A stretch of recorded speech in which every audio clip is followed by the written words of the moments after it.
Detroit, Michigan, September 3rd, 1992, 7:41 a.m. The body lay on the cold concrete like it belonged there. No chalk lines, no sirens, just blood pooling against brick, dust red and street gray. Two kids found him first, cutting through the lot behind the old Packard plant on their way to school. Detective Serena Cole parked on the curb in a suit that hadn't fit right since she left the DA's office. Too tight in the chest, too loose at the seams. Like she'd been stitched into someone else's life. It had been 3 years since she quit law. 2 since she joined homicide. 1 since she'd last driven this stretch of East Grand Boulevard and not clenched her jaw. The victim, male, white, late 40s, clean nails, Armani shoes, even in this mess. ID, said Daniel Culver, partner in a real estate firm, making headlines for flipping lots no one wanted until they did. Looks like he fell from the top floor, said Morales, crime scene tech. Or was pushed. Serena stared up. The old factory had no stairs left, just broken teeth of steel and silence. Who called it in? She asked. Anonymous. Payphone. Didn't leave a name. Serena toned toward the horizon. Smoke in the distance. Sirens somewhere else. The city still bleeding for riots that never fully ended. At the station, the file on Culver was thinner than expected. Weird, Morales said. No priors, no property citations, and barely any press, despite being in the middle of the Cass corridor flip. He's clean because someone wiped him, Serena muttered. She flipped through notes. A name kept surfacing. Brick Rise Properties. Culver was one of 3 listed partners. The others? A local contractor named Devlin Mars and a council liaison, Angela Fry. Serena circled both. Then underlined Fry's name twice. She drove to Culver's last known project, a boarded-up row of townhouses, across from an elementary school that hadn't had books in 2 years. Taggers had been busy. Not yours. Brick, don't forget. We built this. You bought it. Inside one unit, she found a homeless man named Curtis.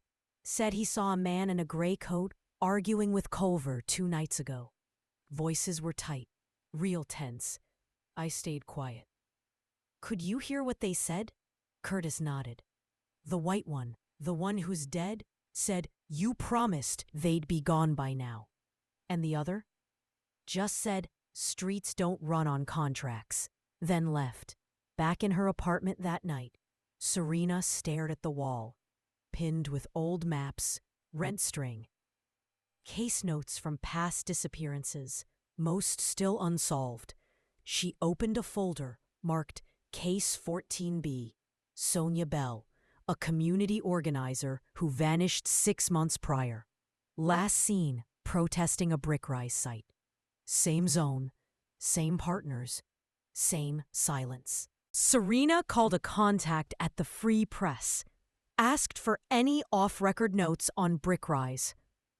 Only whisper we ever got, he said, was about cops on the payroll. Nobody wanted that printed, not in this city. Serena stood in her kitchen, looked out at the empty street. Gentrification wasn't just money. It was memory theft. And someone was cleaning the ledger with blood. Detroit, Michigan, September 4th, 1992, 9:13 a.m. Serena Cole never liked working from her desk. She needed noise, friction, movement. That morning, she took her coffee black and her intentions sharp. She drove to the old Cass Avenue Community Center. Boarded up windows, faded mural of black hands holding bricks. The place where Sonia Bell used to run youth programs before they pulled funding. Before she vanished. Serena stood on the crumbling steps and stared at the plaque beneath the mural. We build us. It was cracked in 3 places. Inside, she found Jameson Red Hayes, former volunteer, unofficial site keeper, Unofficial everything. Eyes like midnight. You police or press? He asked. Neither, Serena said. Used to be both. Now, I'm the last person asking questions. Red looked her over. Belle never stopped asking either. She had a run-in with Culver? Red nodded.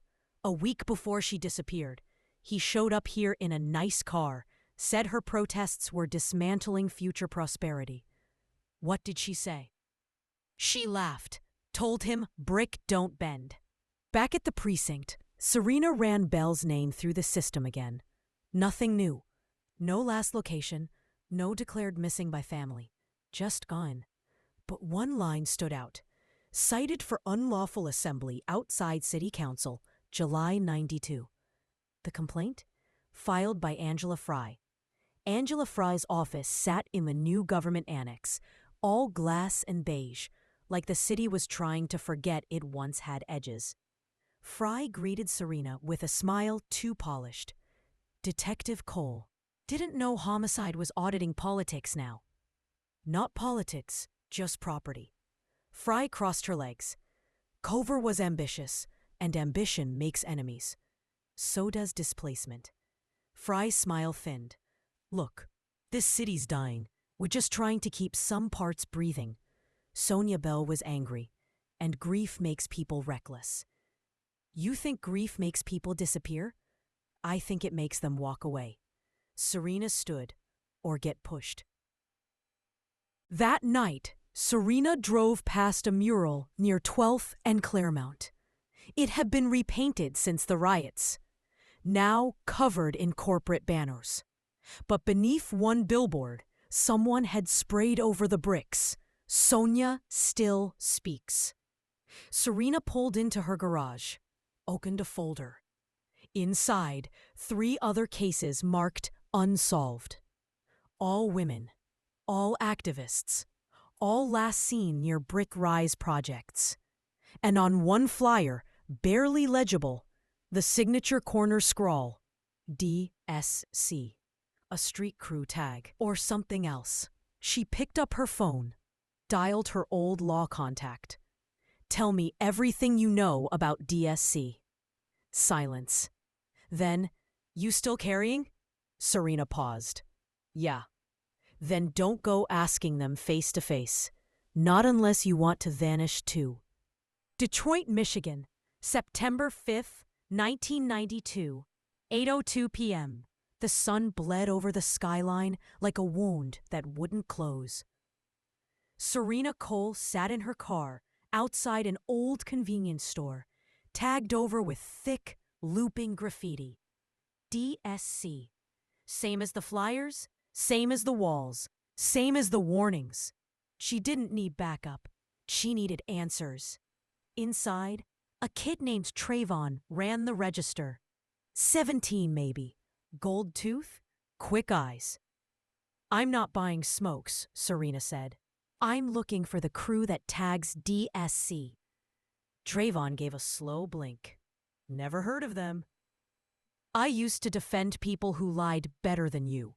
Don't waste my time. He cracked. You don't find DSC. They find you. 3 hours later, Serena parked in an alley behind a burned-out rec center. She waited, and they came. 3 of them. Hooded, layered, silent. The tallest spoke first, voice low, rough. You don't belong here, Lady Cop. I'm not here as a cop. I'm here as someone who remembers the city before you needed masks. A pause, then a nod. We don't kill. We mark. We watch. We warn. Then who made Sonia Bell disappear? The figure shook his head. We tried to protect her. She was one of ours. From who?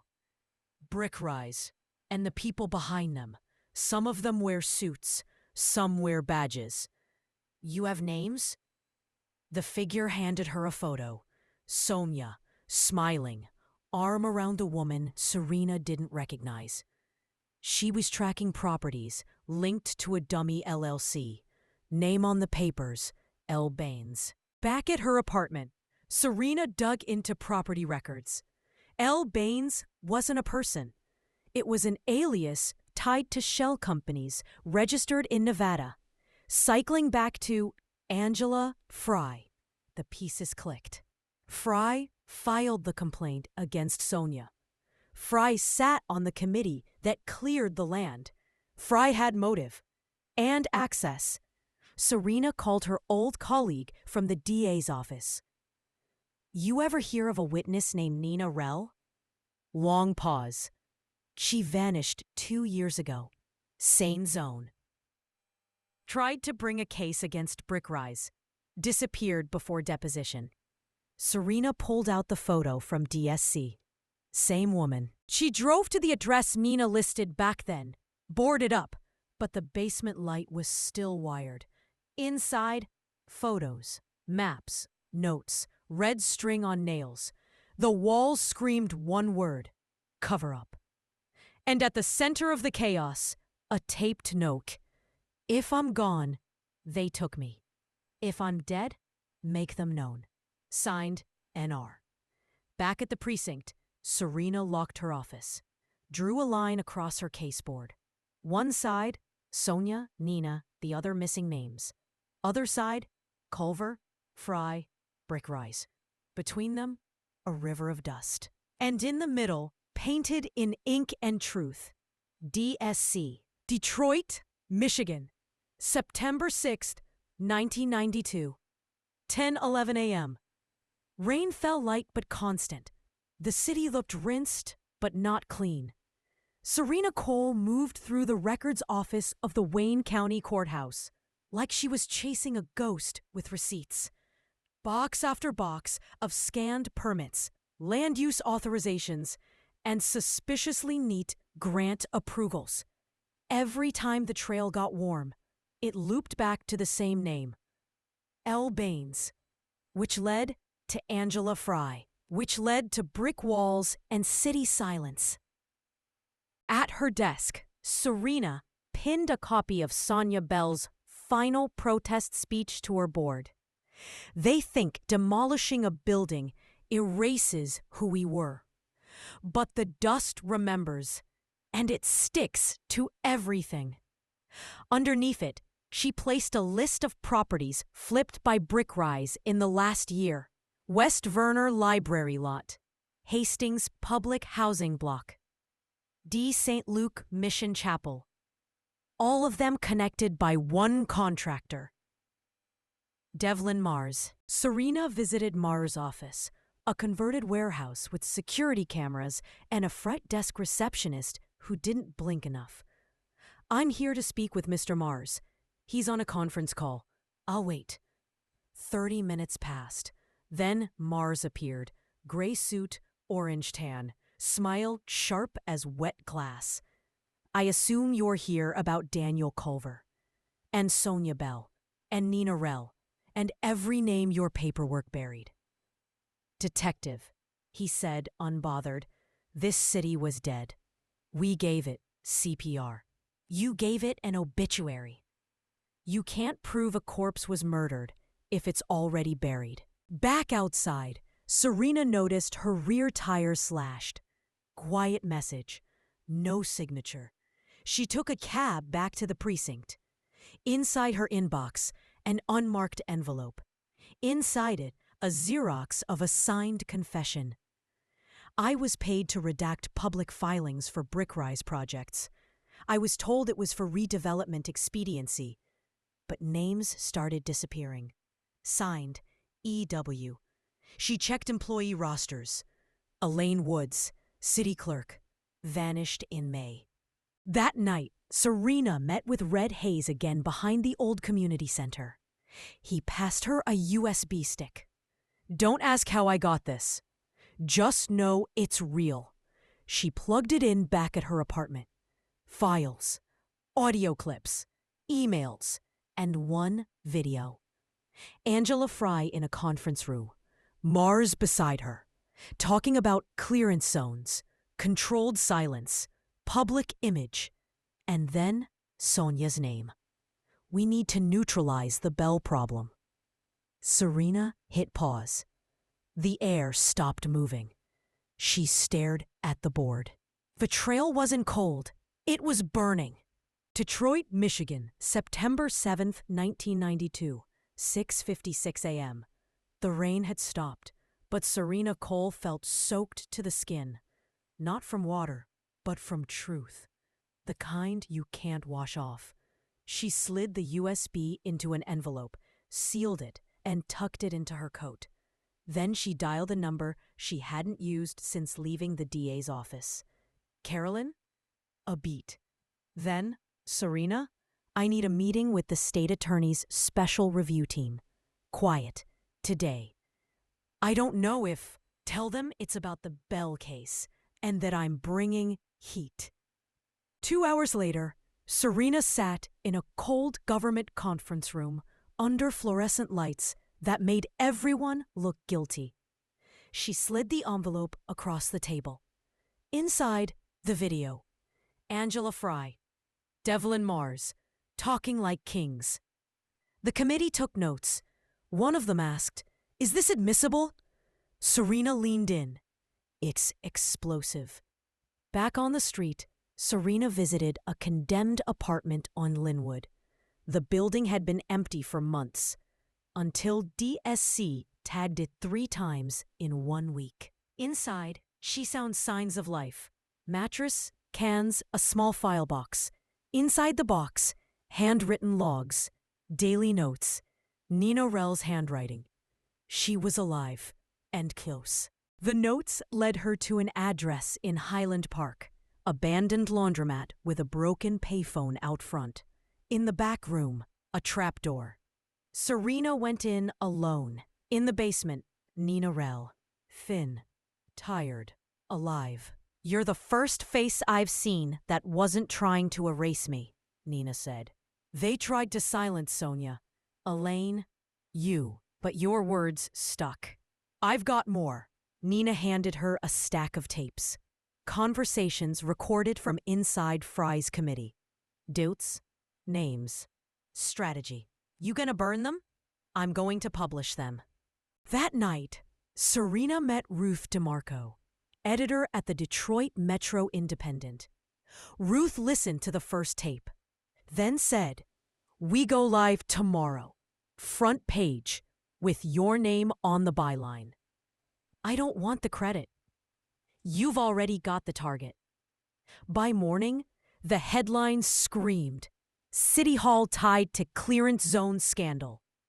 Tapes, witnesses, and investigators break open urban displacement ring. Fry denied it. Mars vanished. Protests formed outside the annex. Rick Rice's office windows shattered by noon. At her desk, Serena placed Sonia Bell's flyer on the wall. She wrote 3 words beneath it. "We remember now." Detroit, Michigan, September 8th, 1992, 3:44 p.m. The city moved like a throat mid-swallow. Every block buzzed with tension. Brick dust hung in the air, same color as old blood. And outside the municipal annex, protesters lined up with signs that read, "We're not for sale. DSC lives. Bell knew."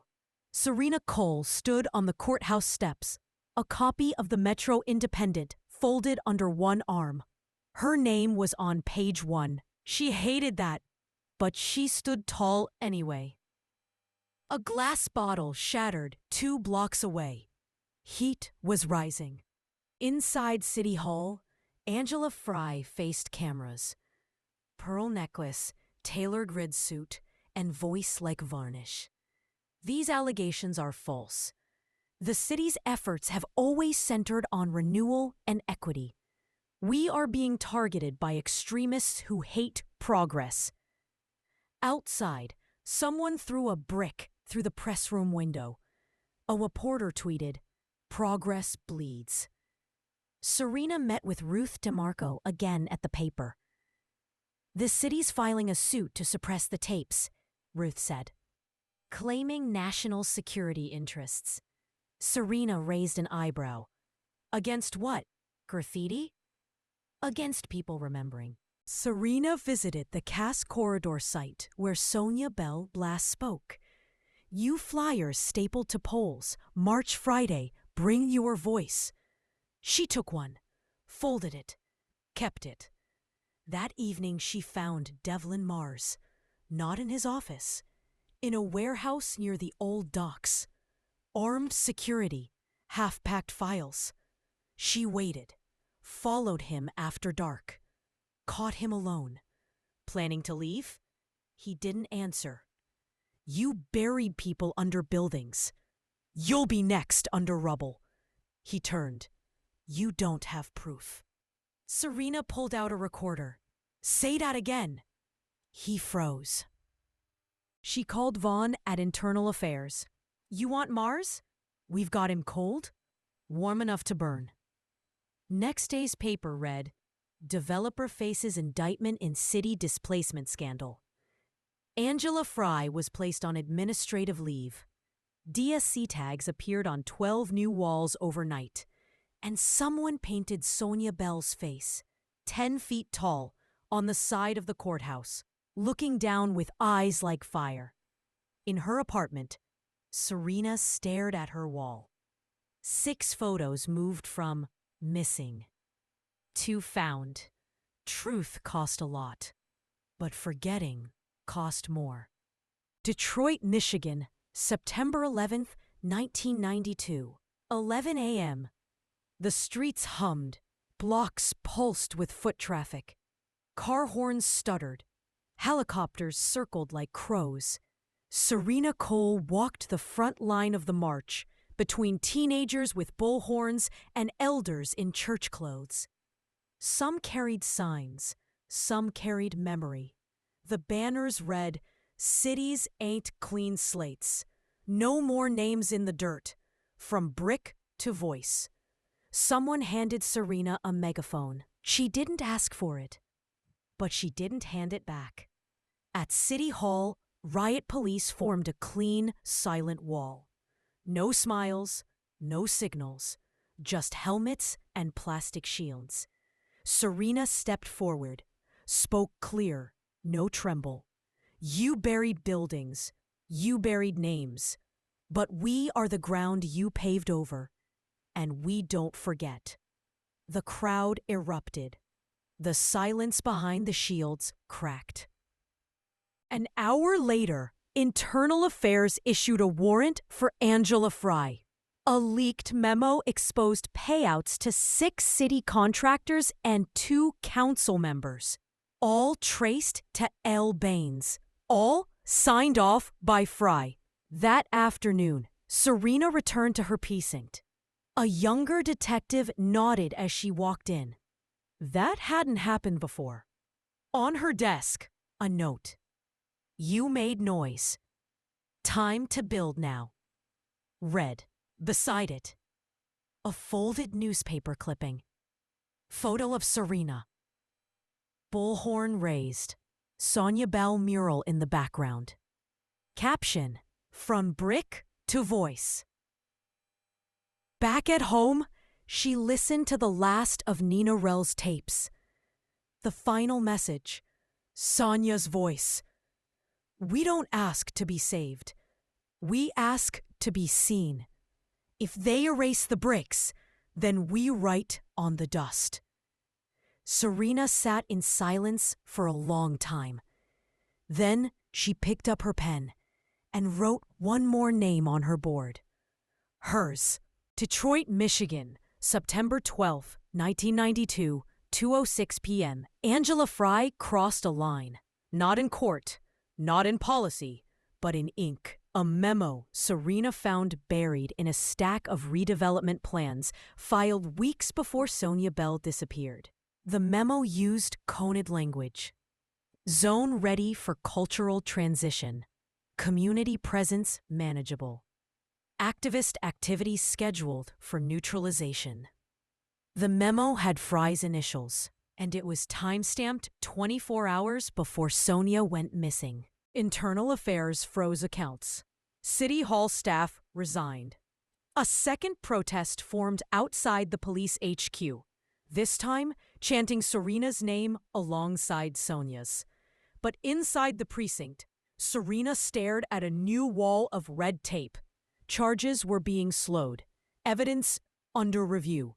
Fry had lawyers, expensive ones, and the courts still mostly concrete.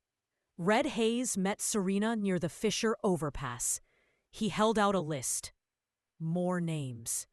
I found where they kept the real records, he said. Not the cities. The developers. Underground paper. Off-site. The list showed payment logs, off-book demolitions, ghost tenants. Red pointed to one name. B. Maddox. Officer, retired. Last seen near a protest sweep in '91. People say he enforced the clearance on the ground. Got real hands dirty. Serena tracked Maddox to a trailer park outside Dearborn. Old man, beer gut, leather skin. You're looking for answers, he said. I'm looking for accountability. He shrugged. We just did what the clipboard said. You knew what happened to Sonia. She ran into progress. You can't stop a machine once it's rolling. Serena turned to leave. He called after her. City's just another kind of war zone, lady. You either write the plan or get paved in it. That night, Serena typed up a full timeline. Tapes, memos, witnesses, motive. She called Ruth DeMarco. Next story's going national, Ruth said. You ready for the blowback? Serena didn't hesitate. Let them bring the storm. We've already laid the foundation. The next morning, the Detroit Metro Independent front page. Red lines. How Detroit wrote out its own people. With subhead, Investigator Cole connects city leaders, ghost plans, and buried activists in unfolding scandal. And beneath it, a photo of Sonia Bell's mural, now lit by vigil candles. Detroit, Michigan, September 14th, 1992, 7:29 p.m. Cass corridors smelled like burnt rain and nervous sweat. Protesters marched past shuttered storefronts, chanting under murals and scaffoldings. Serena Cole stood in front of a hollowed-out building, the first brick rise demo site. A sign once hung here, New Horizons coming soon. Now it was tagged over in red. You built on bones. She held a folder in her hands. Inside, evidence, names, dates, a map of negligence and erasure. This was ground zero. Angela Fry's indictment made national news. Senate aides were named. Private security firms implicated. The feds opened a task force. But Serena knew indictments weren't justice. Justice was remembering. Justice was staying. She met with Nina Rell again, now in protective housing. You were the thread, Nina said. They had the knife, but you had the needle. Serena smiled weakly. You're giving me too much credit. No, they would have buried you too, but you dug up the city instead. Later that day, Internal Affairs raided a brick rise archive downtown. Dozens of file boxes. Photos of protests marked with red grease pencil. Facial recognition before it had a name. One folder labeled Bell Asset Risk. Inside, a report. Surveillance. Time-stamped observations. Vocal, highly networked. Message disruptive to clearance agenda. Final line. Neutralization necessary. Serena closed the folder like it was a casket. She met Ruth DeMarco near the waterfront. We're prepping a book, Ruth said. Full record. Your words, Sonia's, Nina's, even the things you didn't publish. What if they stop us? Ruth lit a cigarette. They can't kill what's already in print. That night, a new mural was unveiled in the heart of Eastern Market. It wasn't just Sonia Bell. It was Serena, Nina, Red Hayes, the names of the missing, painted in dust tones, street brown, blood red, memory gray. Underneath, the ground remembers. Serena stood there long after the crowd left. Rain came again. But this time, it didn't wash anything away.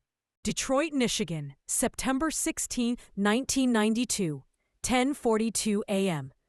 It started with a letter, typed, simple, no return address, mailed to the precinct. Inside, a single sentence.